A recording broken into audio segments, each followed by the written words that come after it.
Welcome to Proclaim, a presentation of the Catholic Diocese of Alexandria.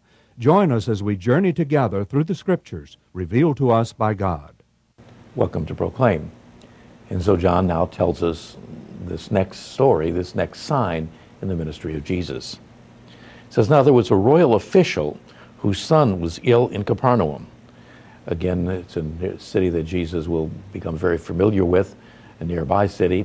We're told a royal official. Doesn't really tell us a lot. It could have been someone in Herod's court. Certainly that possibility is there. It could have been a very generic title. The presumption is probably that it was a member of the Jewish community, although that in itself might not necessarily be true because there were members of the royal family in the broad sense that could well have been outside of that Jewish context.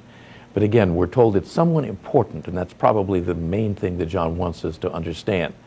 That up until now, Jesus has encountered largely relatively poor and insignificant people, even a woman who was an outcast in her own community in Samaria.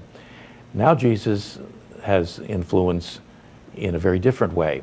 It takes us back, perhaps at least in a hint, to the fact that Nicodemus was an official who had come to Jesus at night.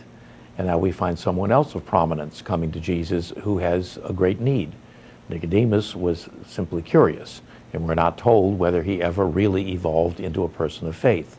Clearly, the fact that this royal official is going to listen to Jesus and follow what he says is a very strong statement of his faith. This program was brought to you by Antoon Enterprises.